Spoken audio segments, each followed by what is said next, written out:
Salute, salute, salute. Bow. Blessings to everybody in YouTube world. A real quick video from Nocturnal Thoughts, man. I'm gonna get out the way.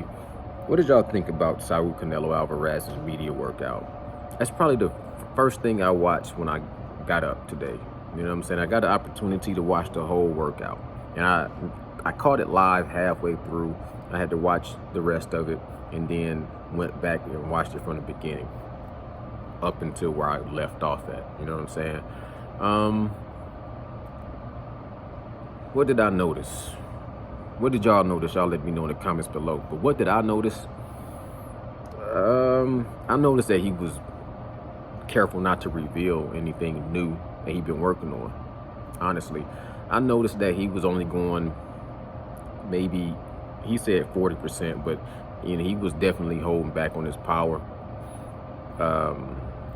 He just was going through the motions and just, you know, keeping it real basic and simple, shaking out, getting massaged, stretching out, keeping everything compact, you know, throwing sharp punches. His movement looked good. His movement around the ring, professional as always. He didn't look sluggish. He's up in Lake Tahoe, you know, training in a higher altitude. Him and Eddie Reynoso looked pretty synchronized. Every once in a while I would see where it was, you know, they working through a few little things. He might roll a punch and come up where he's not completely on target, but then they'll talk about it and make a little bit of adjustment, but nothing major stands out. If anything, I can say he looks like he's dialed in and focused, and he's in good shape. Clear-minded. He looks like his mind is kind of clear, not a care in the world, and ready to put on a performance. I would say you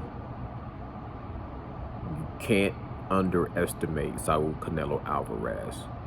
If you're relying on him to not be at his best, and that might be your only advantage, if he's not 100, then you're going to fail. He definitely looked like as close as he can be to 100, he's going to be that. Defensively, offensively, with his power, with his conditioning. I think all of that is going to be at a high level.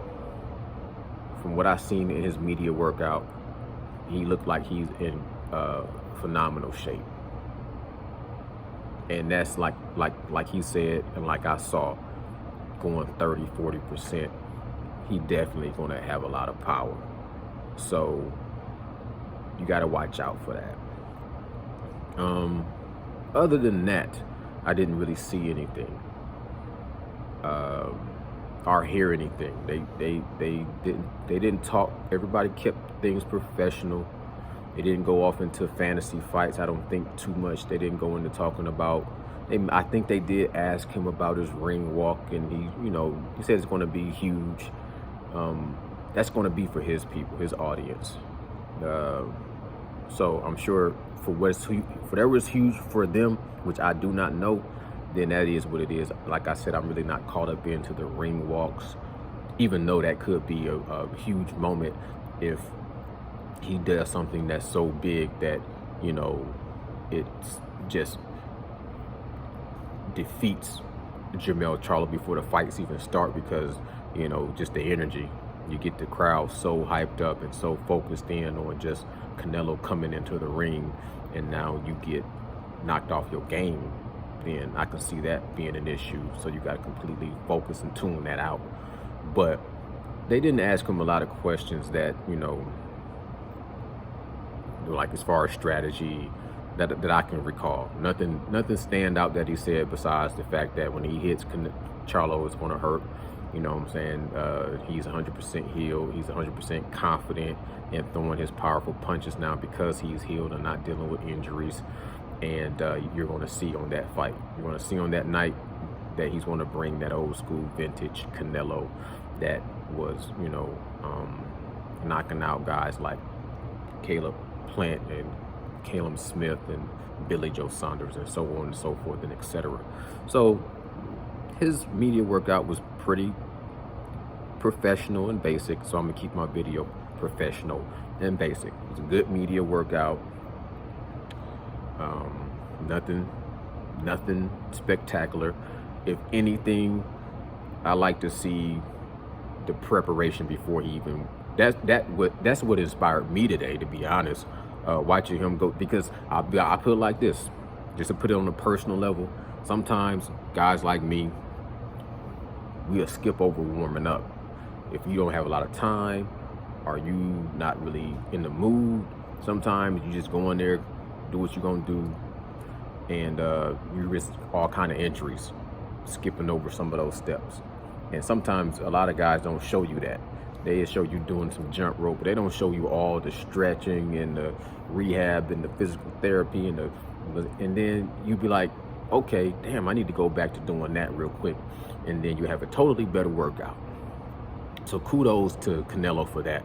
That inspired me to see a professional level person take the time to just roll your shoulders out, go through rotating your shoulders, stretch down all the way to your calves, down near to your phalanges, your toes, and get everything primed before you even throw one punch. So that's what motivated me watching the media workout. Other than that, I just kind of compared it to what I seen from Jermell Charlo. Jermell Charlo was a lot more intense blasting, and he said that was light work for him. You know what I'm saying? The atmospheres look so much different though. In Texas heat, everybody drenched. Over in Canelo facility, it looked a little bit more comfortable. I don't know how that's going to play when it comes to fighting in Vegas. Who's going to be more acclimated to the atmosphere? We'll see. We'll see.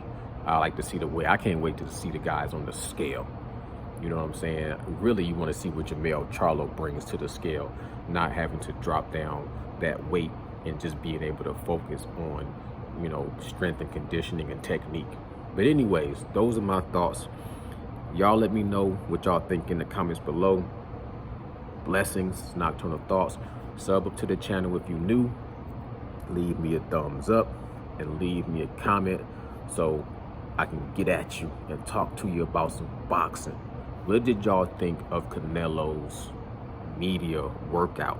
Did you see anything glaring that lets you know you're gonna see the best version or the same version that he brought against Bivol or John Ryder or Triple G? Y'all let me know.